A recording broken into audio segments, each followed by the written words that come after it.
Welcome back to the 10 Count, you bunch of marks. I'm Jeff Snyder, the host of the 10 Count, obviously. I'm sitting right in front of you. Today, we are talking worst wrestling injuries. These are injuries that may have been so brutal that you kind of cringe at, or they ruin a storyline, or they kind of derailed some careers. Whatever, we're just going to talk about them today because that's just an easy topic to talk about. Because wrestling, despite it being predetermined, despite it being quote unquote fake, injuries still really do happen. So joining me today, Wavy digital content producer John Eldridge is back for another go around here on the 10 Count. Thanks for joining me, John. Of course, for any time. All right. So the reason I brought this up is at Saturday night's main event in July of 2025, Seth Rollins hurt himself again. He was trying to do a springboard moonsault in a match against LA Knight. Yeah. And he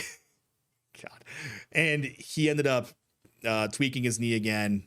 I think his leg, knee, something like that. I can't remember. I think it's MCL. Yeah. So he'll be out for a while. Yep. Which sucks because this is something he's one of the hottest guys right now. He's Mr. Money in the Bank. Yeah, he's Mr. Money in the Bank, and he's got that contract. And depending on how long he's out, I mean, you get the title shot for a year, right? So if he's out more than a year, I don't think he's going to be out more than a year. No, I doubt that. Because he's just not that kind of guy who will just, he'll try to rehab as quickly as possible. I think he was out around 6 or 7 months when this happened before. Yes. It's because I actually have that here. 2015, he was at a house show. I don't remember where he was. I think he was wrestling Kane. Yes, it was. Yeah, Kane. wrestling Demon Kane, the mayor of Knox County, Tennessee. Yes. And he blew his knee out completely, and he was out for 6-7 months. He was the world champion at the time. So that's another situation. Every time it seems like he has a title, or has a Money in the Bank, important situation, or it's an important situation. He's the leader of a faction that just started, and is also Mr. Money in the Bank. This is a horrible. I mean, there's no good time to get injured, but this is worst case scenario, I'd think, for them. Very poor timing. Now, that's to say, will Seth Rollins, be on TV still with these guys, kind of just on crutches or something, just being the leader, calling the shots with Paul Heyman?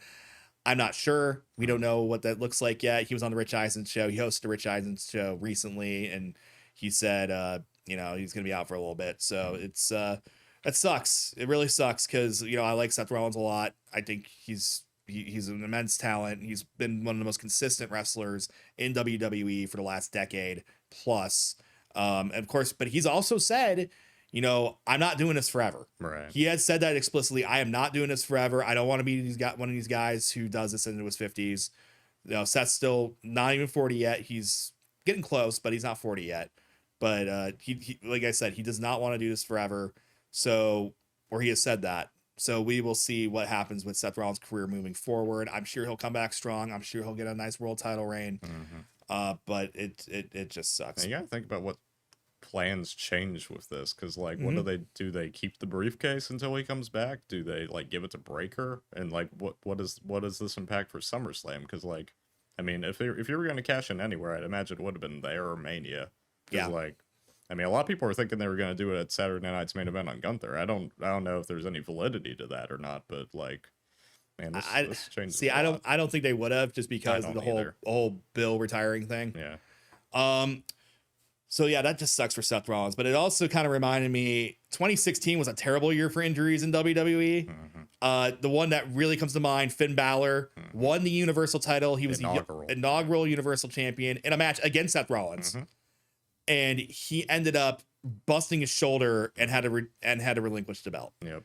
And he has not been a world champion since. So, which really sucks. Demon Balor was awesome.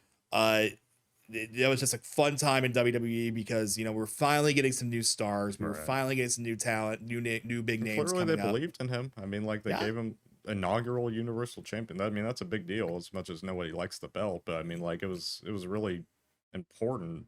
Stepping stone for him, and then I was crushed on the Raw after that, when he had to relinquish it, because I was a huge Balor fan then. I still am. Yeah. But that he was like the thing then, like the thing. He was the thing. I mean, he was one of the hottest acts in wrestling, the Demon Balor stuff, and he's just a cool dude.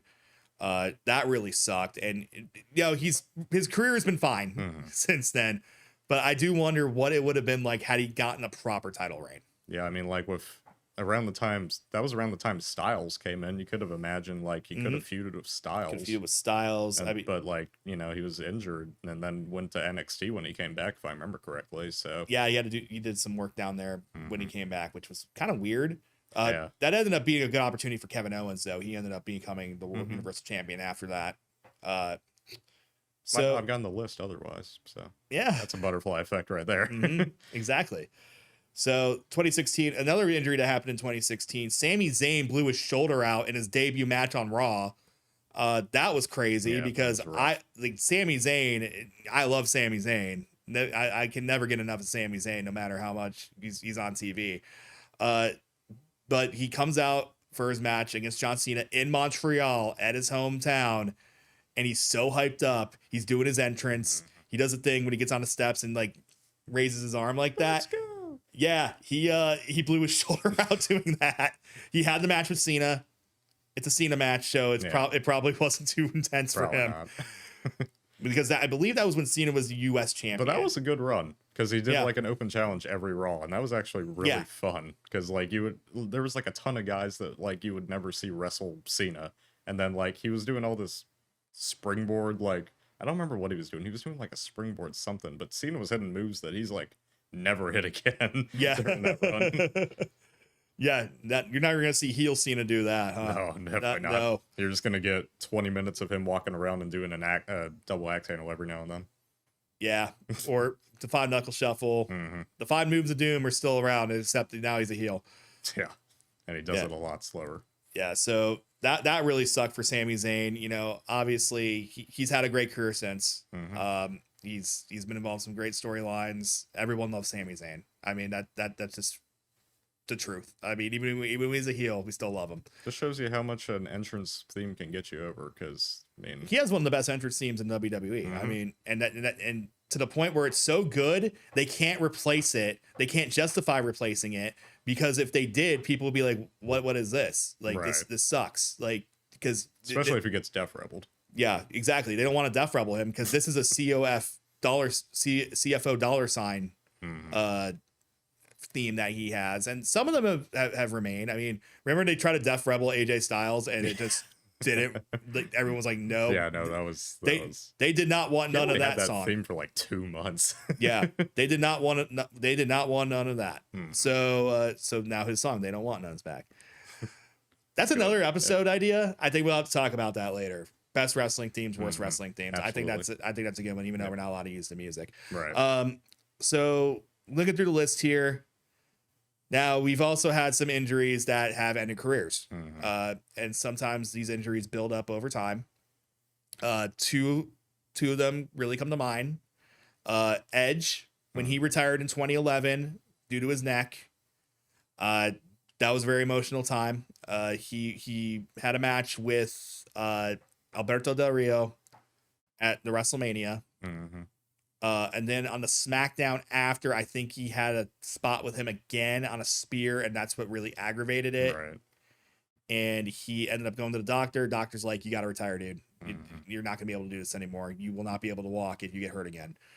So he comes to the ring, gives his retirement speech, really emotional retirement speech. Yeah. And I would do it all again, all that stuff. It was so cool. So great to see him. And he got to go out, and it just sucked at the time. I was convinced we were never seeing him in wrestling again. I was too. Honestly. He became an actor. He was on the show called Vikings, which is on the History Channel. He was in Haven too. He was in Haven. That was a good show.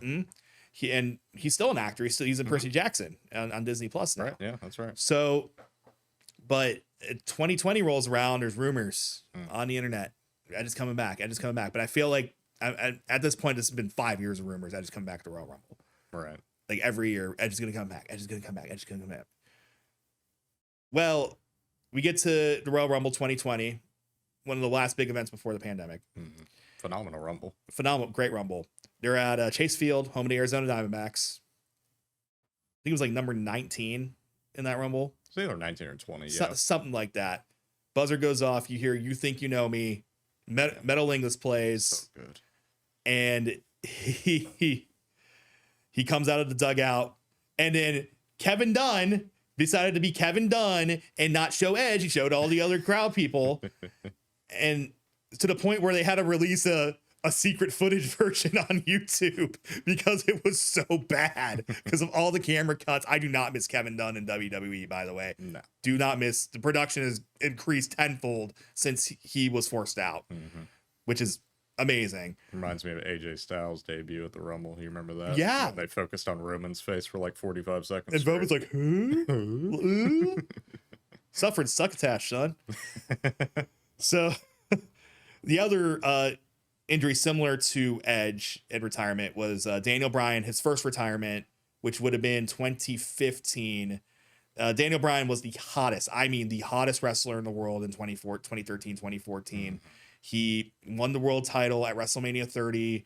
Phenomenal main event, and then he had to retire like right after and relinquish the titles. Yeah, it's rough. Yeah, so he beat Dave and Triple Paul, Batista and Triple H, and so he had to relinquish the title like 2 months after that. He made a comeback. He was at the next year's WrestleMania. He won the ladder match for the Intercontinental title, which would have been WrestleMania 31, and then his neck was just too messed up, I think, and then he ended up having to retire the first time. He did come back a few years later, had another title run. Great heel run with Kofi. Had a great heel run, had that belt, the wood belt, the wood hemp belt, the hippie belt, which I absolutely loved. I thought it was the coolest thing they could have done for him. And then he decided to go to AEW because he just wanted a different challenge, and became Bryan Danielson again. He got to be himself again, got to have some great matches in AEW. We saw him at All In interfering in the Texas Death Match. But he's since pretty much retired again. He doesn't need to do this anymore, honestly. He can just train wrestlers. This one at least feels more fulfilling. Like this one is like, he's going out on his own terms. Yeah, he got to go out on his own time, and that's what any wrestler could ever ask for, honestly. So let's change gears here. The nastiest wrestling injury visually probably ever was Sid Vicious, Psycho Sid, in a WCW match on a pay-per-view. I think it was the year 2000. He goes up. Right. Now remember, Sid was rest in peace, Sid, by the way. Sid was about 6'8", built at 6'8". I don't know if he was actually that tall. That tall. He's built about 280 plus pounds. He gets on the second rope. I don't even know what he was. Sid never goes on the ropes for anything. No. I thought at best it was going to be like an axe handle. Yeah, exactly. He gets on the second rope, jumps off the second rope. His lower left leg snaps in. He goes for like a one leg he goes for like a big boot almost. Yeah. But like his left leg was fully extended, and then it just snapped in half. It went the other way. It was poking out of his skin, his boot. Nasty. You could see it. If you want to look it up on YouTube, be my guest. Can't really show that here. I don't have the rights to it, but we I wouldn't want to anyway. If I'm being honest. Exactly. Just awful stuff. I mean, it was nasty. He was out for a long time, and he never really recovered from that. I don't think. I think he kind of fizzled out. He had a few matches on Raw as like a surprise guest after in the years after. But Sid he went home, went to play with his grandkids, and he lived the life that he could. He passed away, I think, last year, a couple years ago. Yeah, I think it was last year. It was pretty recent. But that was just brutal to watch, and it's in pretty much every injury compilation you could possibly think of on YouTube.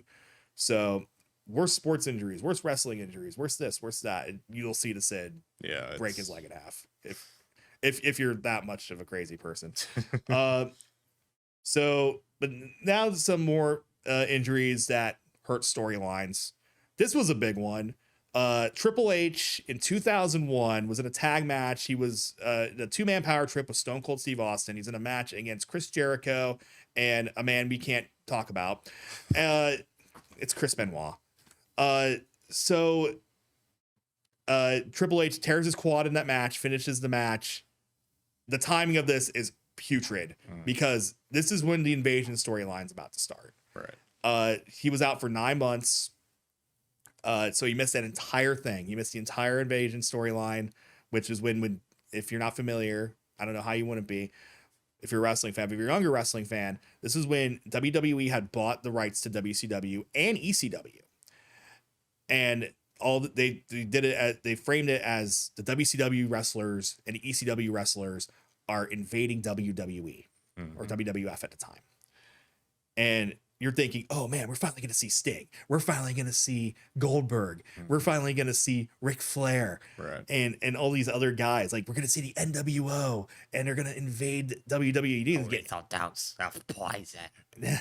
Now, most of those people did end up in WWE at some point, but the biggest name that came into WWE or WWF at the time was Diamond Dallas Page, and they made him look like the weakest person on planet Earth. Yeah. It was awful. Now, I will say some people did win out of, some WCW wrestlers did win out of the storyline, and ECW wrestlers like Rob Van Dam became a staple. Booker T became a staple in WWE. It's annoying how he always lost to Triple H, though. Yeah, especially at that Mania. Well, you know how Triple H is. Oh, yeah, I know how Triple H is. But I do wonder how that storyline would have gone had Triple H been there. Right. Does Triple H join his wife, his then on-screen wife, now real-life wife, Stephanie McMahon? Did she join her because she was the leader of ECW. Shane McMahon was the leader of WCW. They called it the Alliance. It was very convoluted. We could spend a whole episode talking about that thing because it was just the potential was sky high, but the execution was just so low because they just didn't have the rights to a lot of these wrestlers. I did mention Sting. We'll mention him. He finally did come to WWE in 2015, and he was in a match with Seth Rollins. Seems to be a common denominator in these things. Seth Rollins does a buckle bomb on him, messes up Sting's neck. WWE doctors don't want to touch him anymore. That was the end of Sting in WWE. He went to AEW. He was fine.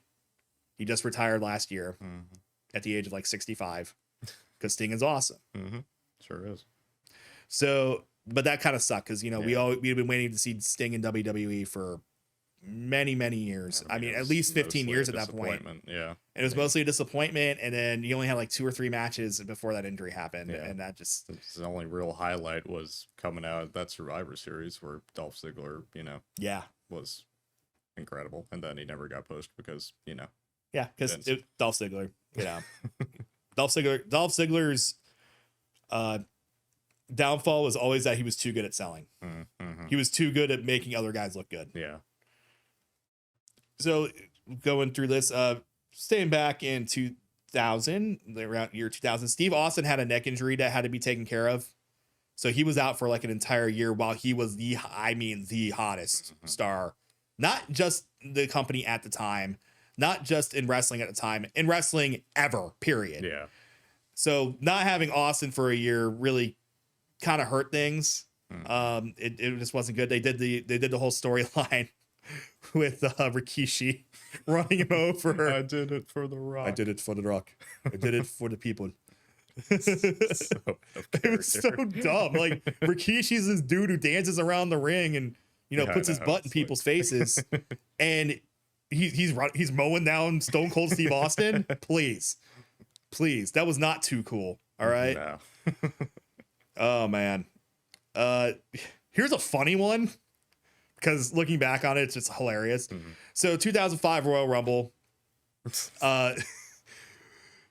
So John Cena and Batista are the last 2 in the Royal Rumble. They end up botching the finish. They both knock each other out of the ring to the point, like, I think Cena was supposed to win. Yeah, I can't remember who was supposed to win. I can't remember who actually won the Rumble. I think Cena won the Rumble that year, but it doesn't really matter because what the funny part was, the finish was botched, So they're just standing around the ring like they don't know what to do. And Vince comes out as angry as you've ever seen. Looks like a toddler, like waddling out. He's walking to the ring. He's like muscles are bulging because he's still, still ripped Vince. And he's walking to the ring, throws his jacket down. He is just the most angry you ever could possibly see a human being. He slides into the ring. He goes to stand up and tears both his quads. And then he's just sitting down, and then you just see him. He's just like, and then he just starts like barking directions at the ref and at Dave and at Cena, and it's just the visual is hilarious. It's hilarious. I know he was seriously hurt, but also it was really funny. Yeah. It's funny to look back on. That was 20 years ago now, so that was just a great wrestling memory from that era, for like all the wrong reasons, but it ended up being a great story. Right. Go back a little bit further, probably like 1999. So Bret Hart had left WWF in the Blaze of Glory. That was the Montreal screw job. Could probably do a whole episode on that, but I really don't want to because everyone else has. But Bret goes to WCW. Turns out WCW doesn't really know what to do with him because they were very bad at booking things and just not a good promotion on the whole. Yeah. And I know that some of the old heads will be like, what are you talking about? I'm like, the end of WCW was not good, guys. No. It was not. It was very bad. Funny to look at. It's fun to look back on and look at the Monday Night War stuff and see how the stupid stuff they were doing.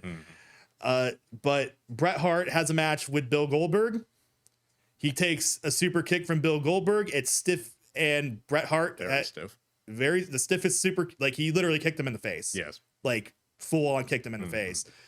Bret Hart has a concussion. He's never the same after that, and he never really wrestles again, with the exception of a couple of matches he had in WWE later on. He won the U.S. title. When he wrestled Bret Hart for the U.S. title, not when he wrestled The Miz for the U.S. title. Right. He didn't wrestle himself. But that has led to some great content over the years, as Bret Hart still hates Goldberg to this day. Bret Hart's like the nicest guy. I've met him. Very nice. He signed an extra autograph for me one time. I thought that was the nicest thing he did. I talked to him about hockey, his hockey team, the Calgary Hitmen, which is in the WHL. I was covering a similar team at the time. So I got to chat with him a little bit about that. But it's just so funny that Bret Hart just like holds this grudge to this day. Because Bret Hart's a wrestling purist. He grew up with in the Hart Dungeon with his father being a promoter and a wrestler, and his brothers all being wrestlers.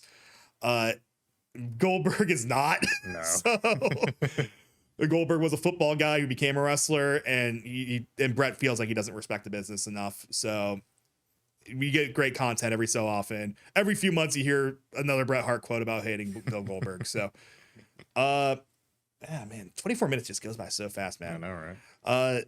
So we could go over some of the women's injuries that have happened. Liv Morgan's had some problems over the past couple of years while she's been a hot commodity. Charlotte Flair losing a year of her career. Some people would say, "Oh, that's a great thing." No, it's not.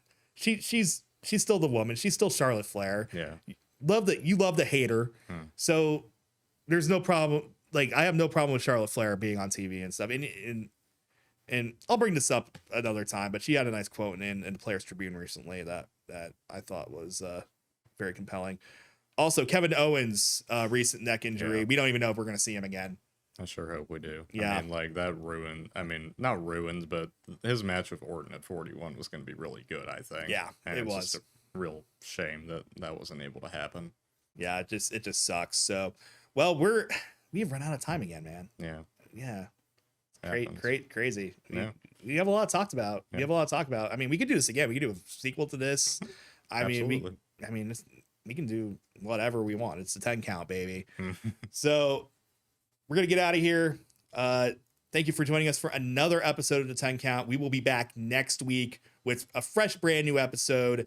As always, remember 11:35 Mondays on WAVY Plus, and we're also on YouTube. For John Eldridge, I'm Jeff Snyder. We will see you next time. Bye.